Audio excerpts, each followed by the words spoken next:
So today I'm going to be taking a look at common beginner mistakes. So this is a theme that we usually come back to, and it's really important that we do one of these. They work like a review, as a review or a checkpoint for us, so that we assess: have we been making beginner mistakes and we don't realize it? So this is the mother lode of beginner mistakes, right here. This painting that we're looking at. I'm very, very sorry to say it so cruelly. And as you know, I don't like to beat around the bush or dance around or sugarcoat. And the reason why it is the mother lode is because literally all all things you should not do have been done. The worst of them is painting hair with a tiny 1 pixel width brush. It is the worst thing you can do. It's the size of the image is also way too big for a grayscale portrait study. It's so big, even my thing is lagging. I don't know if because I've reformatted my computer recently. I don't know if I've allocated enough RAM for Photoshop. Maybe I can do that now. Preferences, general. Where are you? 59. I usually just have it plop right there. 70 for the love of God, not 69. Alright. Okay, so it might help. Yeah, I don't know. Maybe I need to restart it. Your painting is suffering a great deal because of your single pixel width brush. You also have severely muddy values that will not be able to transfer into color, so you have this palette that you're pulling from for the skin tones where the worst colors sit. So the worst colors, what kind of red is this anyway? This red is hard to use. Where am I going to use this super sharp red? How about this beige? This is typically where I find my skin tone. And I'm just choosing your mid-tone here.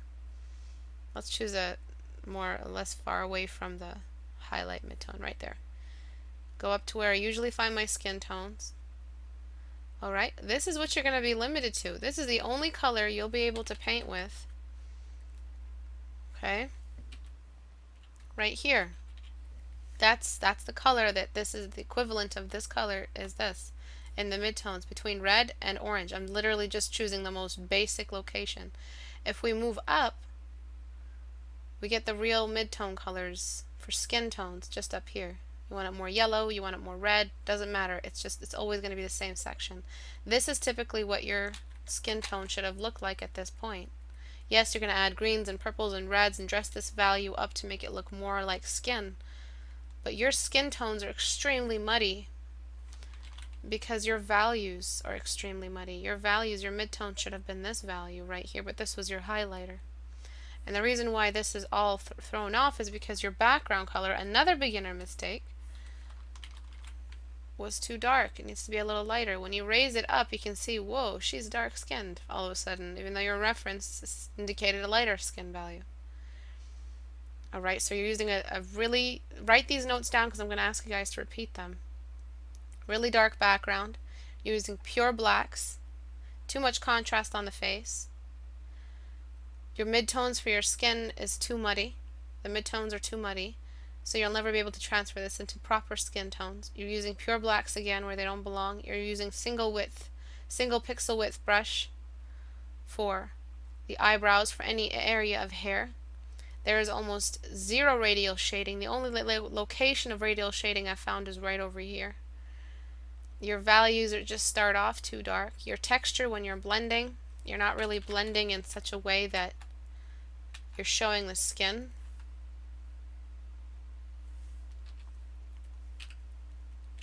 There's no skin. Nothing is happening here when it comes to the skin tone. The skin needs to be, you need to indicate a more profound, like a knowledge for how skin feels, like a more three-dimensional skin tone.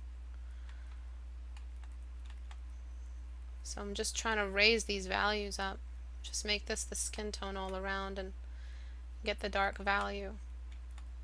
What I love about this brush so far is that If I am blending and I want to over blend, I can, but if I want that edge back, I can get it back because the geometry might get over blended, which soft brush is very difficult to do that with soft brush because soft brush has softness all around. So in order to get this edge, you have to shrink the brush and raise the opacity, so I'm skipping a step.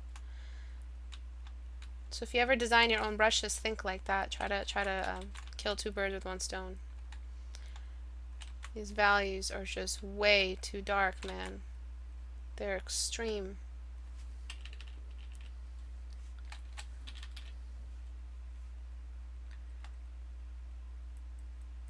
Okay. So I'll just start off by raising all these values. The skin, you have pigmentation, another beginner mistake. You're confusing shadows with pigmentation. Write that back to me. Another big beginner mistake is confusing shadows with pigmentation. This shadow under her lip was just too dark. It started to behave like there was actual paint there.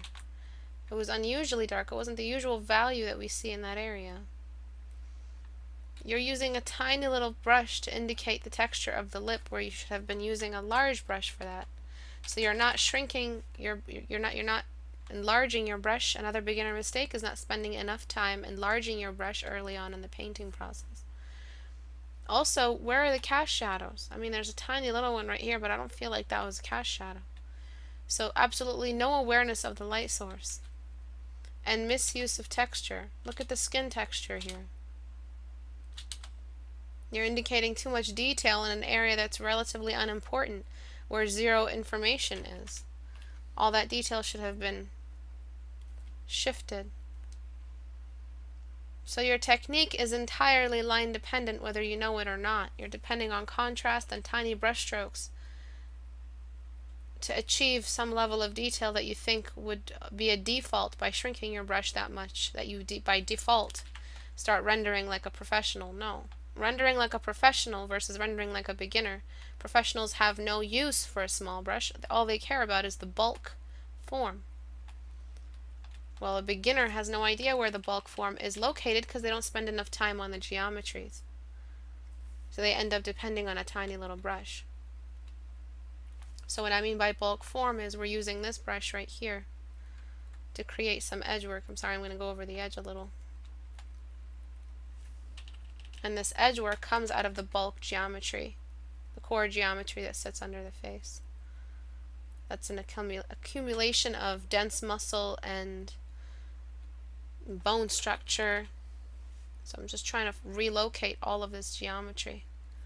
It's very, very difficult to paint over something that's already so far on the other side. I'll probably be here for an hour just painting and replacing all of this with better indicators for form. A line is not a form indicator. It is the antithesis of form. It is the symbol. It is the shadow. It is the flat. It is the two-dimensional. So you can never assume to replace form with a line in any way. Well, I'm sure you guys don't have the vocabulary for this as a beginner, so you don't know that you're doing it. So how are you supposed to see what you've never seen before? Once you see it, you can't unsee it, so then you learn the vocabulary. But how is a beginner supposed to, figure this out on their own? They're not. So another massive beginner mistake is not getting enough critique. So this is not something you did. You definitely came to the community and posted your work, which is a wonderful thing to do for yourself as an artist, for your progression.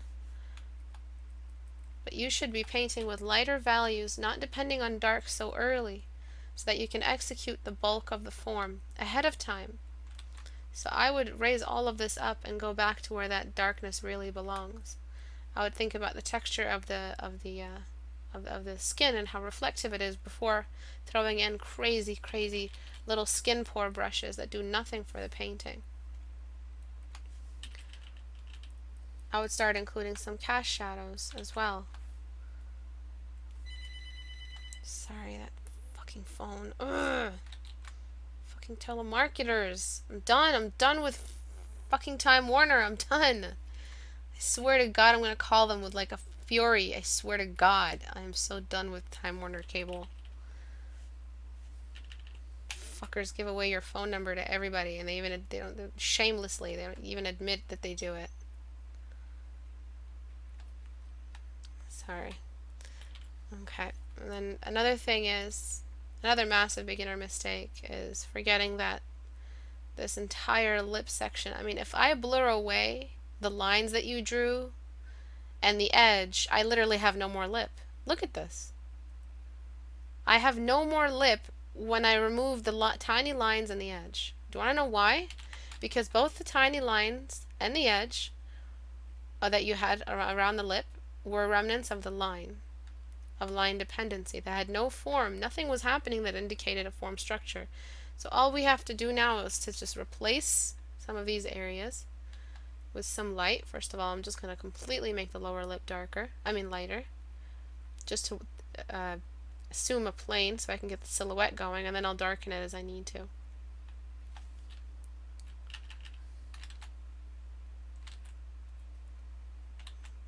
Alright. I'm just going to lighten the upper part of that lower lip. I mean, it's just too much going on. There was just too much that you neglected. And it's not conscious neglect. I'm sure you had misread your reference. You don't have this vocabulary in your development as of yet, but I want to know that after this critique, you're never going to make these beginner mistakes again. So right now I'm just trying to give the lips some shape. And this is what your early process, this right here, should have been, exactly where you are in the first probably 45, 40, 30 minutes. This is where you should have been just blocking in. A big beginner mistake is completely, shamelessly, cruelly, heartlessly skipping the blocking in stage. And I'm trying to create some cast shadows over here, diffusing them, making sure they're not too crazy. Okay, just a lot of stuff. And then after you have your nice plate of pretty little values, then you can start bringing in the cast shadows where they belong. I don't really have a reference of this face, so I need to zoom out even further. And just this entire area, I would just completely skip painting hair. So not being able to just stop over detailing and just sitting down and focusing on one part of the portrait, one part of anatomy, one topic at a time, not fragmenting your learning process, is one massive beginner mistake. So this is why I said this was the mother lode, because all of them were happening here. They were all happening in this area. And there's a reason why this looks good to you. There's a reason why this looks okay to you. Because you've got this really extreme level of contrast that reads, but it's an illusion. Don't be fooled by how this read happens. This is not a proper read. You can get confused into thinking that this is an alternative to this. This here is slowly building up the architecture of the face. It's slowly introducing one section after another, going through each part, leaving hair and tiny little details last. It's actually building up in the actual anatomical through the actual anatomical mechanics. So don't be fooled by the illusion of contrast and the read that you think you get from it. And don't let it confuse you into thinking you're a pro, because you're not. We are far from being pros. We are far from that professional status. And by professional, I don't necessarily mean someone who's paid to do it, or someone who is paid as an artist. I mean like a real pro, skill-wise. You need to learn to break down your references into these geometric parts of the mechanics, the geometric anatomy. And to just block in. Seriously falling in love with this brush now.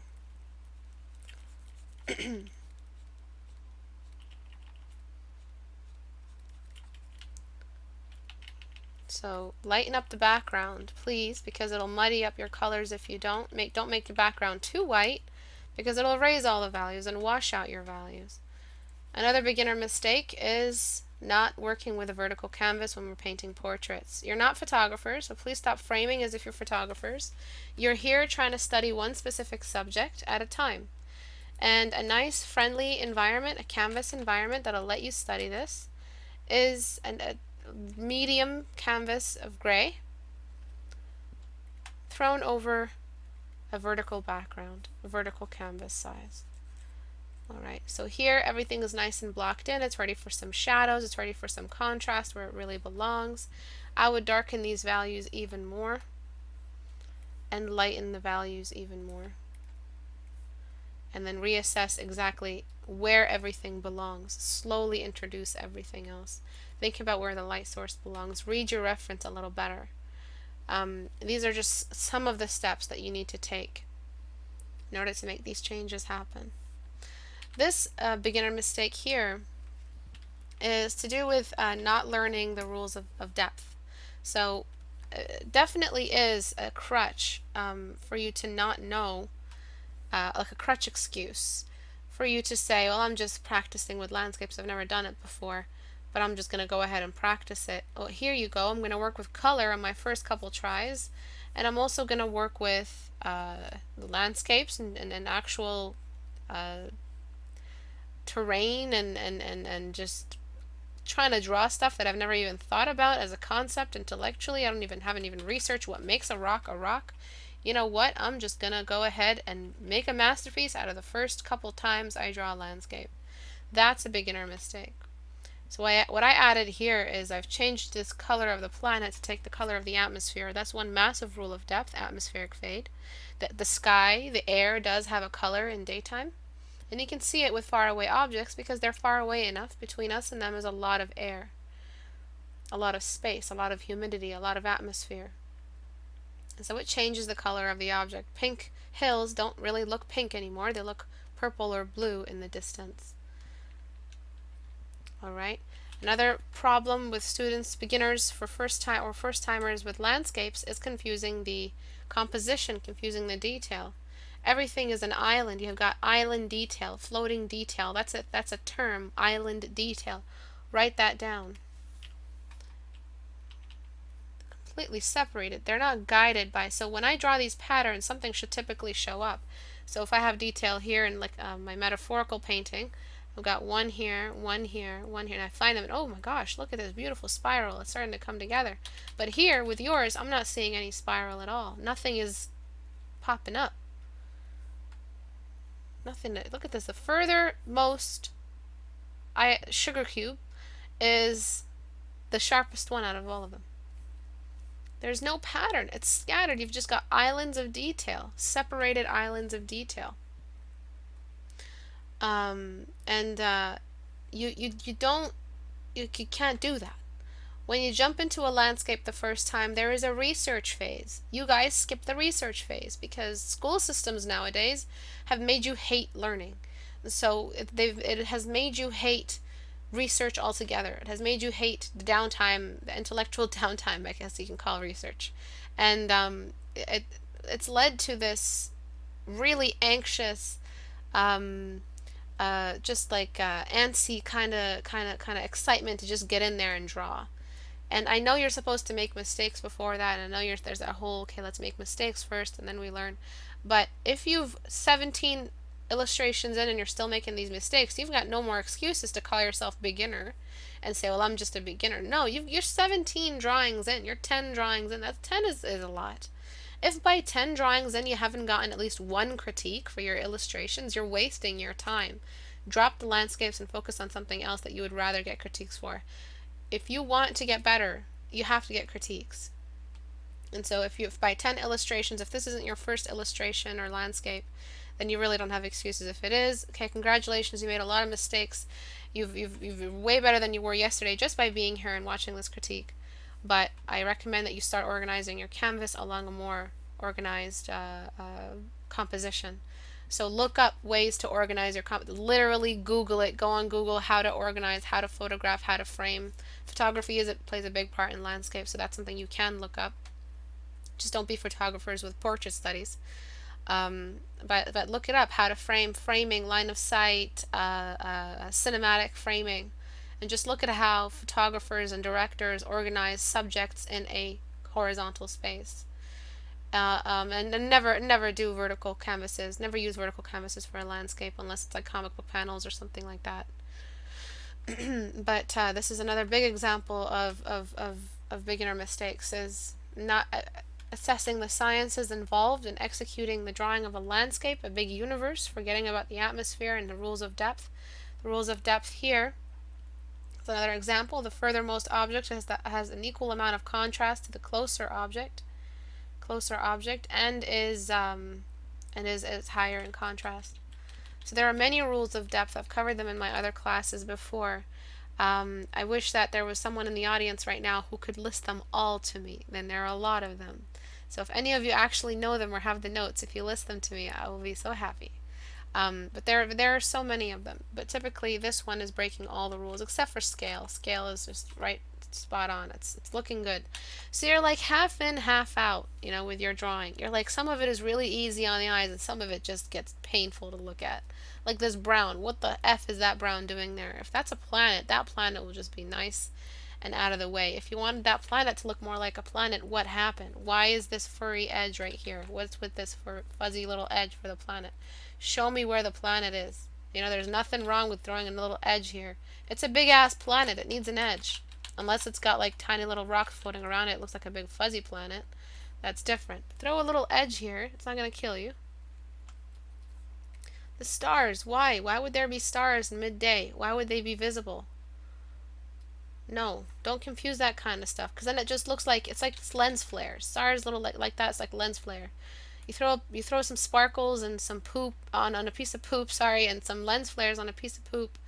It's just still gonna look like a piece of poop, just a really blingin' piece of poop. This is not gonna help you. It's just an accessory. Work on the real stuff, the real meat of the painting. So what does that mean? That means grabbing some of this background sky color and just fading away some of this stuff. This rock here, this sugar cube is far away. See you later. Throwing that in a nice little atmospheric fade just so it can fade away. This one here. Fade it away. Give it some distance, for the love of God. These two look like they're the same distance away. This one is a little closer to us, but I'm going to give it a little bit more fade. This one here in the distance. This one really looks like it's in the back. So I'm going to probably leave the contrast on this. Okay, so now they're looking like this one is the closest one, so this one should have the most brightness. It should be the least contested.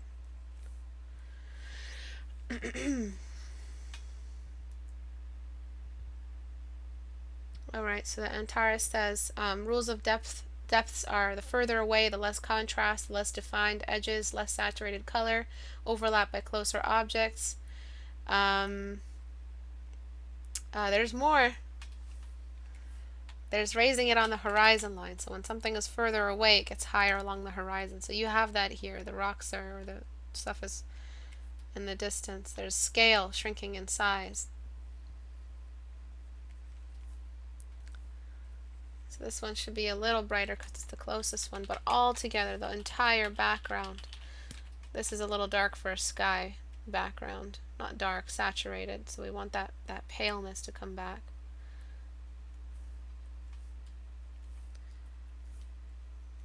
These are all examples of beginner mistakes.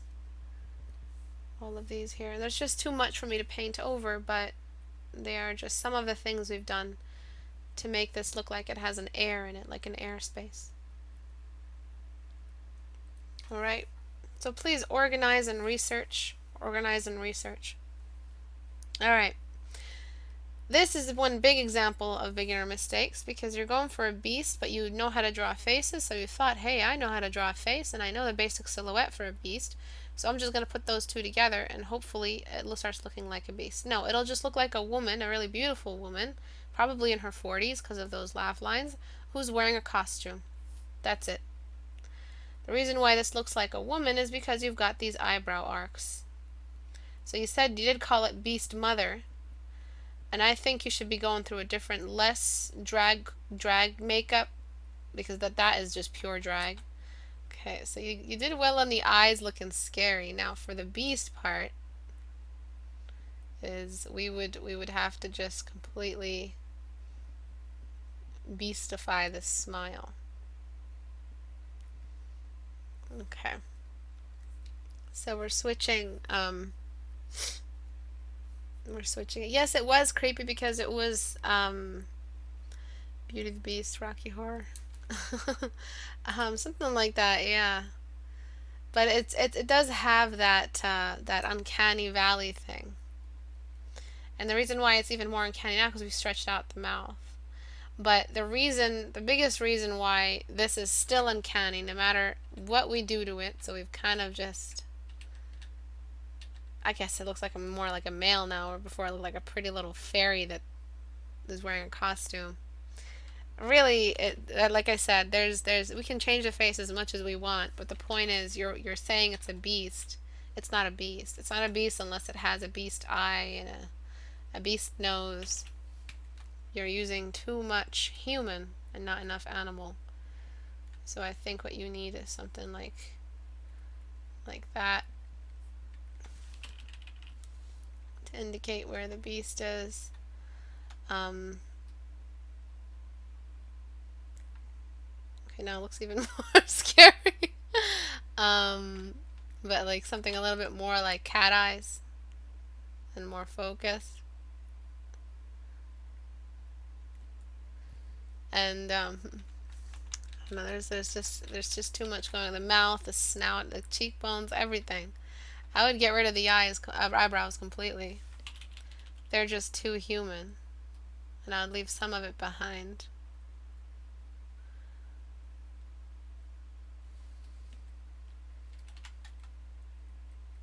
I'd leave behind like the shadow of it. And for it to look like a mother, so maybe you have like some makeup over here, and that's going to read as makeup.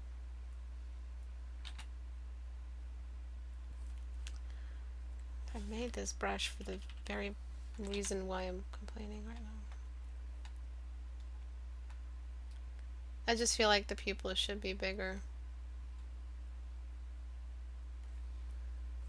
And then I feel like we're, I don't know, moving in a positive direction now. Gonna get rid of those cheeks, they're excessive in size. I might just move this entire snout down so it reads more like it's an animal with a snout instead of a flat face, because that flat face is what's causing the uncanniness. So that might be a reason why it's uncanny, nightmare fuel-ish. Okay, let's keep going. We can do this together. Alright, so we've got the shadow on either side of the snout.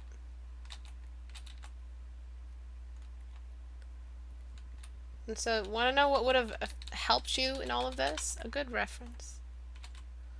Good reference of like a snarling wolf, and then you could have just humanized it just a little bit by oversizing the eyes. Do not add lips to an animal, please. It is the number one way to get nightmare fuel going.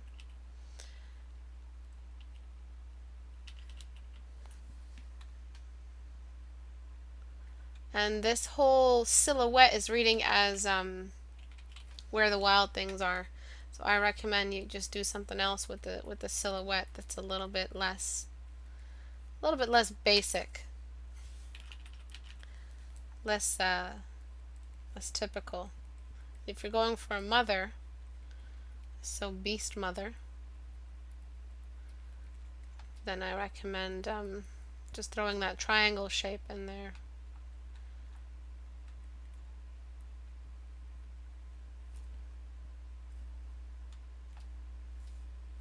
Alright, so now it's a little bit more scary than uncanny. Do you know what I'm saying? So we're actually moving towards scary. So this is like how this girl would smile if they brought her her meal. Do you know what I'm saying? Like if they brought her her daily bread, which was 3 young virgins or something. Right, so it's very human. It's starting to read as a human. but it's still has the animal in it. Where before you had just a, straight human face on an animal silhouette, and it was a little, it's funny. Okay, I'm trying not to laugh because it's such a cute little face that's very angry. So it looks like, a face my sister would pull. Like she used to do shit like that. So like drawing in your eyebrows, or just doing something crazy with it. Like I can do this face right now, and it's not a sign that I'm a good designer just by changing the face like that. So the changes I made to the face work more first from animal and then human. We're trying to not flatten the face so much. We're working from a real blocked in animal anatomy. So yeah, the lips look like they were trying to blow a raspberry. Yeah, exactly. So not using references, another massive beginner mistake. And you're trying something completely new. You think, oh yeah, I'm done the 14-day challenge. I'm a fucking beast. And then you're ready to go into your next challenge. You're ready to go. But you're like, wait a second. I can draw a face now. I can probably draw anything else if I just add it to the face. I can draw a robot if it just had a human face. I can draw I can draw a tree if it just had a human face. Like you think that you're ready to draw everything just because you're done this 14-day challenge. You're not. You still need a reference, all right? You're not exempt from study just because you graduated one really difficult challenge. Yeah, it was difficult. Congratulations. I am really proud of you for completing it, if you did. Really good job at drawing faces. You know how to draw a face, but did you look up a reference of how to combine a human face with an animal face? How to combine those two anatomies? Do you realize how complicated that is to do? That's not easy to do. So stop thinking that it's a you're okay. You can do that. You're not allowed to do that. It's not okay. All right. So I'm not sure this one I can look at because it's just too much going on. But this is another example of some more beginner mistakes, which is just measurement. Also, tiny canvas, not enough space in your canvas for the painting. So what happens is that the painting takes the shape of the canvas. It's like those watermelons in Japan. It's easier to cut a watermelon in square shape, so they make the watermelon grow in this square template, in this square frame, so the watermelon ends up growing, along the sides of the rectangle or the cube. And you just get a square shaped watermelon. but but the point is that this is exactly the exact same phenomenon as what happens to the watermelon that happens to your painting. If the canvas is too small, your painting will actually start to take the shape of the square background. So if you don't have enough breathing room, your painting will be stunted. So please give yourself some breathing room. Now that we did this, I can just literally just do this, and the painting will be corrected. There are other tiny little issues. The lips are too big. I mean, way too big. Even for a male, they're too big.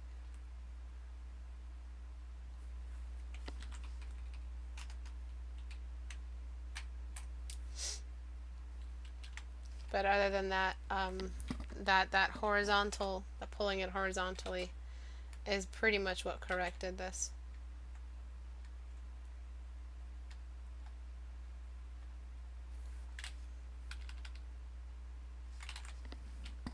I'm just trying to make this fit in.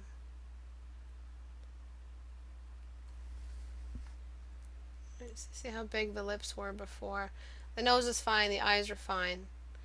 It's just that you had this thing. And I posted a video a couple days ago and a couple critique hours ago about how to make the eyebrows look like they're actually growing on the skin. So please watch that video.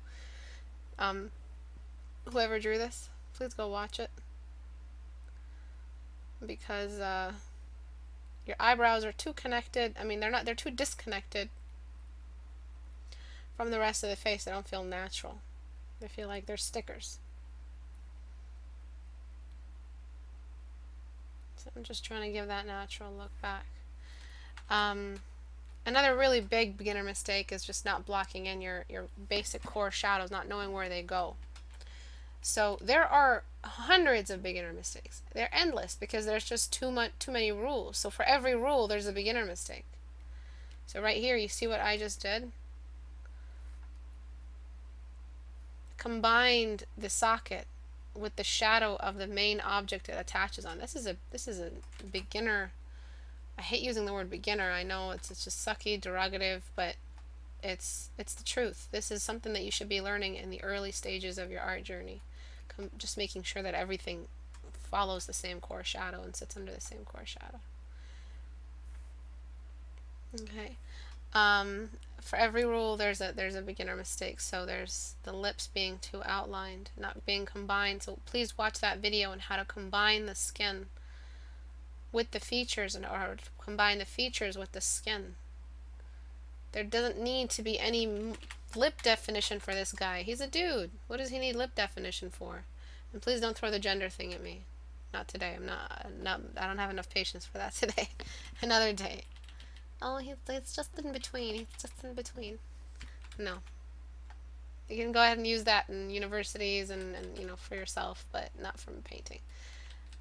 You can't say that to an employer. You can't say that to me. You're either drawing a girl or a boy, and if you're going for androgynous, please indicate that you are. But this here is not androgynous. This is clearly a man.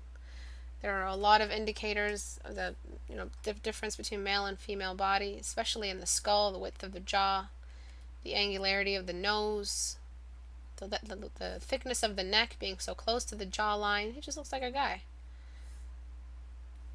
The jawline is very, very strong. The jawline should also be a little lower. I'm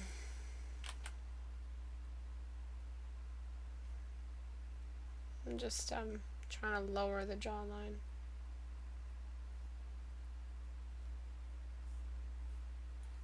Okay. So you aren't making any age confusion. I mean, he looks like a young man. He looked like a young man even before the critique started.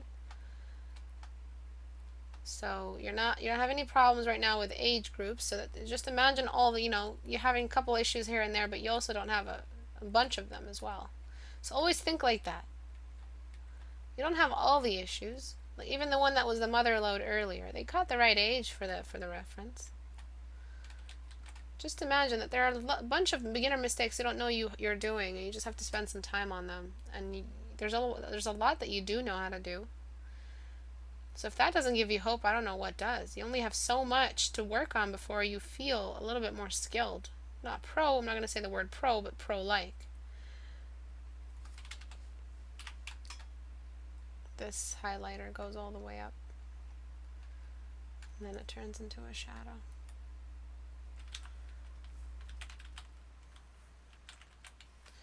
So you see what happened before is the face was just too small, and I can try shrinking it to be of a similar size. Oops. Alright, that's fine. Fuck.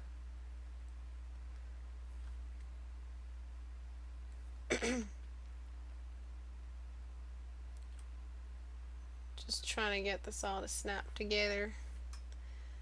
Alright.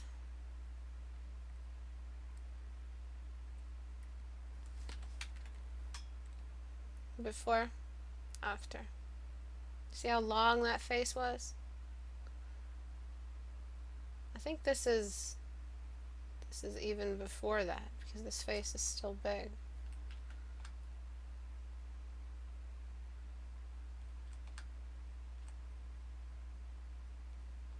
So this is like even before this. Because if I were to match them, there we go. Because we lengthened it, we extended the width. Okay? So his lips didn't need to be so large. If you are working with, a reference where the lips are larger, look up the reference for it. Okay, so these are some really, really quick basics that change the painting in a really, really big way. Why ever settle for anything less than this? On the 22nd, okay, on the 22nd of December, the due date, that is the due date for the elf design challenge. Okay, you got a lot of time to design a couple of elves. I will also be posting on the 1st of December the contest to win a tablet and some sketchbooks and Portrait Studio and a bunch of other material for artists who need it. I will be shipping if I can. I mean, this is going to be very easy if the winner is American, because then I can ship the tablet to them that way, straight from Amazon or wherever I'm buying it from. But if you are outside of the US or outside of Canada, it's going to be very difficult for me to buy it for you. UK, very easy. Other European countries, they all have Amazon, I think.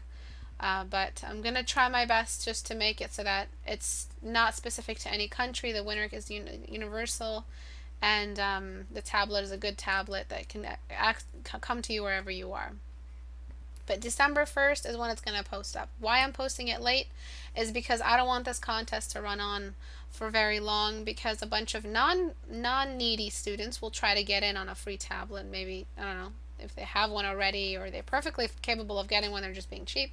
So I want to minimize the chances that that might happen, and I want to keep this open. So if you know of any needy artists who have been following channels, who have been trying to figure out their process, who don't have a tablet right now, who would love a tablet, let them know that this challenge is going to be up December 1st. And it's just a big giveaway. The reason why I'm not posting, another reason why I'm not posting, because I don't want to get cheap subscribers. Some people subscribe just for rewards, which is such a piece of crap way of getting subscribers. So many people use it. Just give away this, give away that, subscribe to me and you get something. It's just so, it's so dirty. It's so dirty. I don't like it. It makes me feel dirty. So probably not going to do that for a long time, unless I know that someone needs something. But this giveaway is specifically for students who can use a tablet in their art journey right now.